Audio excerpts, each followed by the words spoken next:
ناظرین، پاکستان کی معیشت سے ایک بڑی خبر سامنے آئی ہے۔ اسٹیٹ بینک کی مانیٹری پالیسی پر سب کی نظریں تھیں کیونکہ اس فیصلے کا اثر عام آدمی، کاروبار، بینکوں اور قرض لینے والوں پر پڑتا ہے۔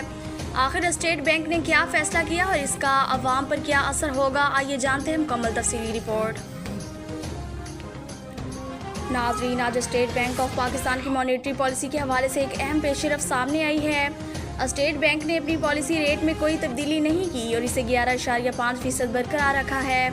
بینک کا کہنا ہے کہ یہ فیصلہ موجودہ مہنگائی، ملکی معیشت اور عالمی معاشی صورتحال کو دیکھتے ہوئے کیا گیا ہے۔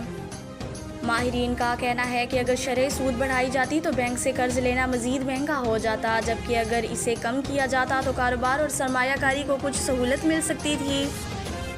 فی الحال شرح سود برقرار رکھنے کا مطلب یہ ہے کہ بینکوں کے قرضوں اور فنانسنگ کے نظام میں فوری طور پر کوئی بڑی تبدیلی نہیں آئے گی۔ حکومت اور اسٹیٹ بینک کا موقف ہے کہ معیشت کو مستحکم رکھنا اور مہنگائی کو قابو میں رکھنا اس وقت سب سے اہم ترجیح ہے۔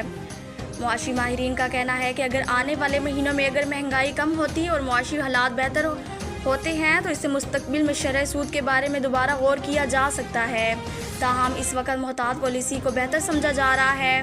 دوسری جانب کاروباری طبقہ اس فیصلے پر گہری نظر رکھے ہوئے ہیں کیونکہ شرح سود کا اثر کاروبار، سرمایہ کاری، گھروں کے قرضوں اور صنعتوں کی لاگت پر بھی پڑتا ہے۔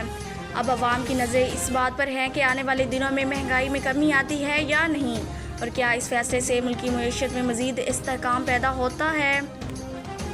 فی الحال اس خبر میں اتنی ہی تفصیلات سامنے آئی ہیں۔ جیسے ہی اسٹیٹ بینک یا حکومت کی جانب سے کوئی نئی اور مصدقہ معاشی اپڈیٹ سامنے آئے گی، ہم سب سے پہلے آپ تک پہنچائیں گے۔ مزید تازہ، مستند اور بر وقت خبروں کے لیے ہمارے ساتھ جڑے رہیے۔